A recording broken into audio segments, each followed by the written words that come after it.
नमस्कार दोस्तों, धर्म रहस्य चैनल पर आपका एक बार फिर से स्वागत है। बहुत समय से साधकों की मांग थी कि ऐसी कोई साधना बताइए जो बहुत ही ज़्यादा शक्तिशाली होने के साथ साथ खतरनाक भी हो और हर प्रकार से आपकी इच्छा पूर्ण करती हो। तो एक ऐसी पौराणिक साधना है जो बहुत समय पहले हुआ करती थी, आज भी इसके गिने चुने साधक मिलते हैं और इस साधना में आपको हनुमान जी को वीर के रूप में सिद्धि करनी पड़ती है। हनुमान जी की बेहतरीन साधना है और साक्षात हनुमान जी वीर के रूप में आपकी सारे कार्य संपन्न करते हैं, इसलिए बहुत ही शक्तिशाली साधना है। और इससे जुड़ी एक कथा भी है, वो भी मैं आपको सुनाऊंगा साथ ही साथ। तो इस साधना को पहले नाम जान लीजिए। इसको हम जानते हैं शौहावीर साधना के रूप में। तो ये हनुमान जी की शौहावीर नाम से पूजी जाने वाली एक साधना है, जिसमें वीर के रूप में हनुमान जी आपसे सिद्धि होते हैं और सिद्ध हो जाते हैं और समस्त कार्य करने की क्षमता उनके अंदर है। क्योंकि हनुमान जी के अंदर जानते हैं कि सब कुछ करने की उनको क्षमता है। तो अगर हनुमान जी वीर के रूप में सिद्ध होंगे तो फिर साधक के लिए कुछ भी कर पाना संभव होता है और सारे कार्यों को वो कर डालता है। तो इसके लिए आपको इसकी जो साधना की जाती है उसके लिए आपको सभी प्रकार की सामग्रियां जो इसकी साधना में लगती, खास तौर से हनुमान जी की साधना के लिए जो भी साधना लगती है उसमें आपको सारी चीज़ें आपके पास होना चाहिए।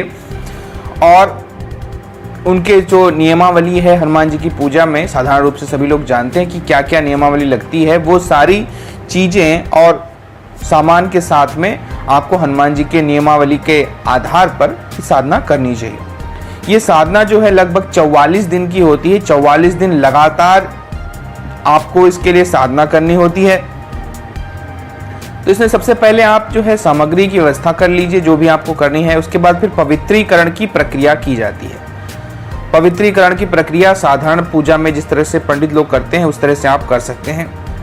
सारी सामग्रियों का आपको पवित्रीकरण कर लेना, स्वयं का भी कर लेना। इसके बाद आप नैऋत्य दिशा में आप वास्तु दोष पूजन भी करेंगे साथ ही साथ। तो वास्तु दोष का पूजन भी आप नैऋत्य दिशा में पवित्रीकरण के साथ करने के साथ में करते हैं। सुरक्षा के लिए आपके पास में सिद्ध यंत्र होना चाहिए, उसे आप अपने गले में धारण कर लीजिए। तो सिद्ध यंत्र बनवा सकते हैं, चाहे तो आप सिद्ध यंत्र के लिए अपने गुरु से कह सकते हैं, वो आपके लिए बनवा देंगे, या आप उनके से जो है मांग सकते हैं, ले सकते हैं।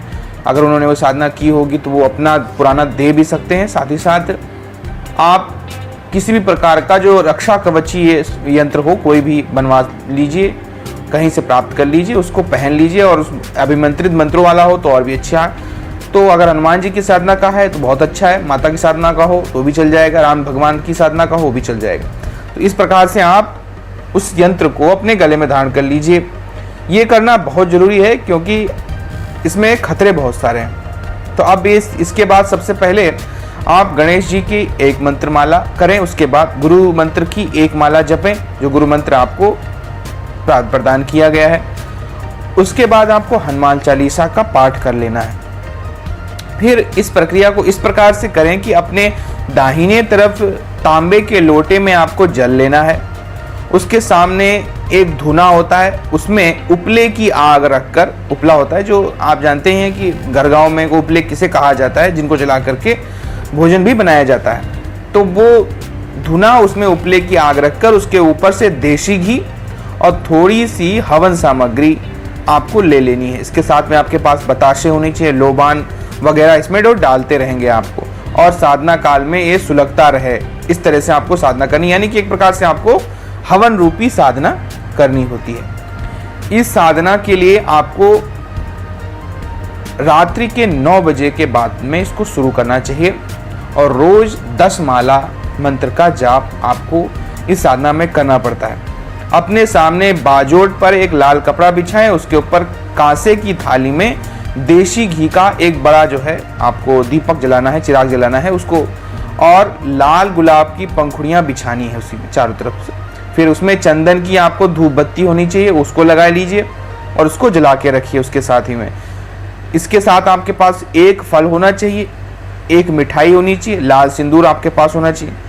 फल भी लाल हो तो अच्छा है और मिठाई भी लाल रंग की हो तो बहुत ही अच्छी बात है। फिर सुबह भोजन आप जो है इसके लिए, जैसे भोजन प्रक्रिया के संबंध में कहा जाता है कि भोजन आपको सुबह 11 बजे और शाम को 5 बजे करना होता है। 2 समय ही आप भोजन करेंगे और बिल्कुल निश्चित निर्धारित समय के अनुसार ही आपको करना होगा। भोजन में आपको क्या क्या चीज़ें खानी है, इस संबंध में कहा जाता है कि आपको भोजन में खीर खानी है, मिठाई खानी है, फल खानी है, मूंग की दाल, चावल और रोटी वगैरह आप खा सकते हैं। और ये भोजन इसी तरह का बिल्कुल सात्विक भोजन होना चाहिए। कोई उसमें किसी भी प्रकार का मादक भोजन बिल्कुल भी नहीं करना है। जैसे एक सात्विक भोजन होता है, पूरी तरह से आपको उसी प्रकार से, उसी प्रक्रिया के अनुसार आपको करना है। तो इसमें आपको खास तौर से ब्रह्मचर्य का पूरी तरह पालन होगा 44 के 44 दिन पूरे के पूरे, क्योंकि ये साधना को खतरनाक बताया जाता है और कहा जाता है कि अगर इससे में कोई गलती हो जाए तो साधक के प्राण भी जा सकते हैं, वो पागल हो सकता है। तो इसलिए आपको मन पक्का करके ही ये साधना करनी होती है। इसमें जो है मृत्यु तक होने की संभावना बताई जाती है, कहा जाता है आदमी पागल हो जाता है। तो कहते हैं कि साधना को अगर किसी ने बीच में छोड़ दिया हो या किसी भयानक आवाज दृश्य को देख करके आदमी भाग खड़ा हुआ हो तो वो आदमी पागल हो सकता है और साधक की मृत्यु तक भी हो सकती है, ऐसा बताया जाता है। तो इसलिए इस बात को ध्यान में रख करके आपको दिल पक्का करके गुरु के विशेष सानिध्य में इस साधना को करना चाहिए। माथे पर जो है आपको हमेशा लाल रंग का सिंदूर का तिलक हमेशा लगा के आपको रखना है, जिसको हनुमान जी वाला सिंदूर भी कहा जाता है। अगर आपको कहते हैं कि सिंदूर नहीं मिलता है तो आप उसके लिए आप जो है लाल चंदन का भी प्रयोग किया जा सकता है। इस तरह की उसमें प्रयोग आप कर सकते हैं। तो अब साधना शुरू करने से पहले आपको हमेशा ध्यान रखना है कि आपको स्नान कर लेना है। स्नान में आपको गुलाब, चमेली और मोगरा के फूलों के पानी में करना चाहिए, यानी कि ये सब चीज़ें आप किसी बाल्टी वगैरह में जिससे नहाना चाह रहे हैं उसमें मिलाकर रख दीजिए। उसके बाद फिर उससे स्नान कीजिए। और साधक को जैसा कि कहा ही जाता है लाल वस्त्र, हनुमान जी की साधना कर रहे हैं तो लाल वस्त्र धारण करके लाल रंग के कंबल के आसन पर बैठ करके आप साधना को शुरू करेंगे। और जप जो है आपके दाहिने हाथ के अंगूठे और बीच की उंगली से करें, जो साधारण विधि होती है उसी तरह से किया जाता है। साधना काल में मंगलवार, शनिवार को हनुमान जी के मंदिर जाना जरूर चाहिए। आप इन दिनों शनिवार के दिन भी और मंगलवार के दिन भी हनुमान जी के मंदिर में जाएंगे। वहां पर भी आप जो है साधारण पूजा वगैरह जो की जाती है वो करेंगे, गरीबों को दान भी देंगे और हो सके तो गरीबों को भोजन भी कराइए। और साथ ही साथ पूरी तरह से सात्विक बने रहिए। मन, वचन, कर्म तीनों प्रकार से आप बिल्कुल शुद्ध बने रहेंगे उतने दिनों तक। किसी प्रकार की भी आपकी इंद्रियों से मन में कोई भी गलत विचार, कोई वासना, कोई ये सब चीजें आना बिल्कुल मना ही होगी। तो इन सब के बारे में अगर 44 दिन आपने इस प्रकार से किया तो 44वें दिन शौहावीर जी सिद्ध हो जाते हैं और कभी कभी उससे पहले भी सिद्ध हो सकते हैं। तो कहते हैं कि साधक के सामने साक्षात प्रकट हो जाते हैं और उनके से जब वचन होता है, वचन के बाद उन्हीं उसी अनुसार आपसे कार्य करते हैं। तो यह जो सिद्धि है, यह वीर सिद्धि उज्जैन के राजा विक्रमादित्य को थी। जो आपको मैंने कहानी सुनाने की बात की थी वो यही कहानी है कि इनमें राजा विक्रमादित्य को इनकी सिद्धि थी और इन्होंने इसी के बल पे ये बात आती है कि कर्ण का घमंड जो है पानी पानी कर दिया था। दानवीर कर्ण जो थे उनका घमंड पानी किया था और उसके लिए क्या विधि अपनाई गई थी, क्या थी कहानी, वो मैं आपको सुनाता हूँ।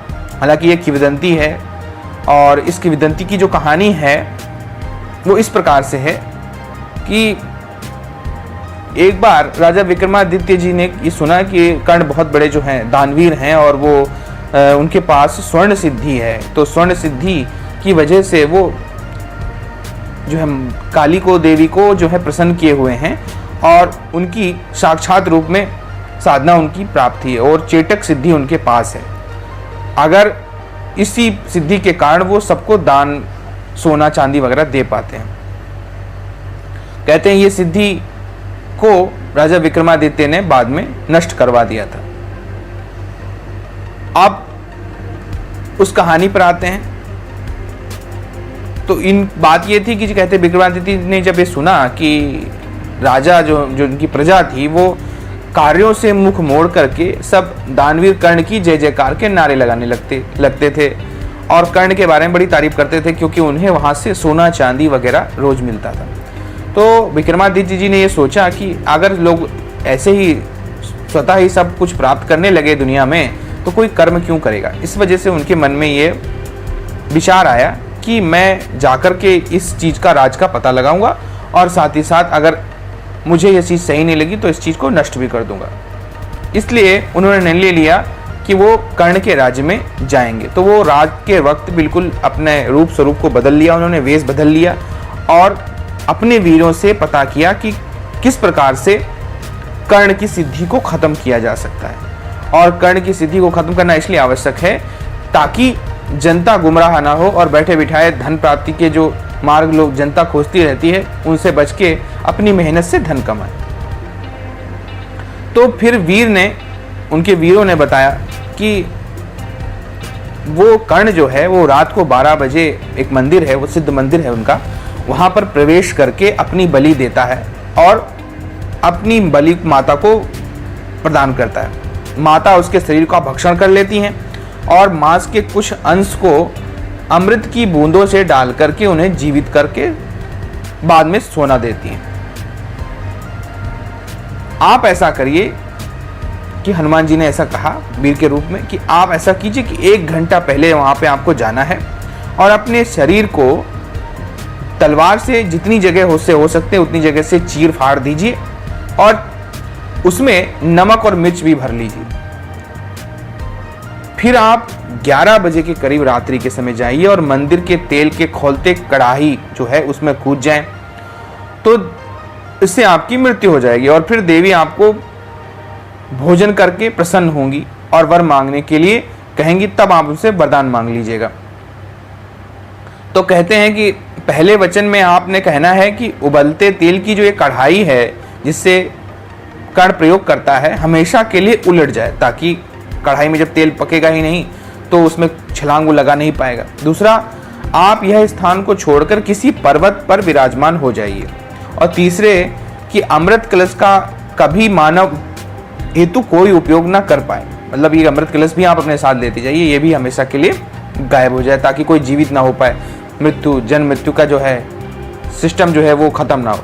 तो कहते हैं राजा ने ऐसा ही किया और अपने शरीर को उसी तरह से करके काट करके और फिर नमक मिर्च से अपनी देह को स्वादिष्ट भोजन की तरह बना करके और उन्होंने कढ़ाई में अपने शरीर को गिरा लिया। इस प्रकार से उनका शरीर बिल्कुल तल गया। आप तल के जैसे सब्जी और कोई भी जो होती है अगर आप अच्छी तरह तल दीजिए तो उसका भोजन तो जो है बड़ा ही स्वादिष्ट हो जाता है। इसी तरह तो जब देवी ने उनका भोजन किया तो उसके बाद वो कहें कि आज तक मैंने इतना अच्छा भोजन तो कभी किया ही नहीं, क्योंकि उसमें नमक मिर्च वगैरह सब कुछ मिला हुआ था। अब उन्होंने उनको जिंदा करके कहा कि मैं तुझसे प्रसन्न हूँ, बता मांग क्या मांगता है तू। तब राजा ने कहा वीर से जो उन्होंने पूछा था 3 वचन उनसे मांग लिए। कहते हैं रात्रि के बाद जब कर्ण पहुंचा तो तेल की कढ़ाई भी उलट पड़ी थी और देवी भी गायब थी और वो कलश भी गायब था जिससे वो अमृत डाल करके सबको जीवित कर देती थी। तो कर्ण के महल में इस बात से बड़ा ही हाहाकार मच गया और फिर राजा को अपनी प्रसिद्धि पहले जैसी मिल गई। विक्रमादित्य जी प्रसिद्ध हो गए और इनकी साधना शक्ति चली गई। कहते हैं कि इसी वजह से और उनकी शक्ति के आगे उन्होंने उतनी बड़ी देवी शक्ति को भी जो है उनकी छीन लिया था। इसीलिए बहुत ही ज़्यादा महत्व जो है शौहावीर साधना का माना जाता है। कहते हैं कि जो भी वस्तु आप वीर से मांगेंगे वो उस चीज़ को लाकर आपको दे देंगे। कहते हैं कि अगर आपने जैसे मान ले पूरी दुकान की सारी मिठाई मंगवा ली तो पूरी दुकान की सारी मिठाई वो उठाकर लेके आएंगे, लेकिन इस बात में आपको एक बात ध्यान रखनी होगी कि जितने पैसे की आपने मिठाई मंगवाई है वो बाद में साधक को उस व्यक्ति को दे देना चाहिए, नहीं तो वीर जो हैं वो नाराज हो जाते हैं। क्योंकि किसी से आपने कुछ फ्री में मंगवा लिया या ले लिया तो ये चीज़ ठीक नहीं है, सिद्धि का प्रयोग गलत कामों में नहीं करना चाहिए। इस वजह से आपको वो चीज़ कर लेनी चाहिए। तो इनका जो मंत्र है वो इस प्रकार से सुन लीजिए। शोहा चक्र की बावड़ी डाल मोतियन का हार, पदम निया नीनी करी लंका करे निहाल, लंका सकोट समुद्र सी खाई, चले चौकी हनुमंत वीर की दुहाई, कौन कौन वीर चले मर्दाना वीर चले, सवा हाथ जमीन को सोखंत करना, जल का सोखंत करना, पय का सोखंत करना, पवन का सोखंत करना, लौक का सोखंत करना, चूड़ी को सोखंत करना, पालना को भूत को पलीत को, अपने वारी को सोखंत करना, मेवत उपात भाकी चंद्र कले नाही, चलती पवन मदन सुतल करे, माता का दूध हराम करे, शब्द साचा पुरो मंत्र ईश्वरो वाचा। इस प्रकार से व्यक्ति को खूब त्यागी और ब्रह्मचारी बने रहना चाहिए ताकि उसकी सिद्धि हमेशा उसके साथ में बनी रही। तो ये थी सोहावीर साधना। अगर आपको पसंद आई हो तो लाइक करें, शेयर करें, सब्सक्राइब करें। आपका दिन मंगलमय हो। धन्यवाद।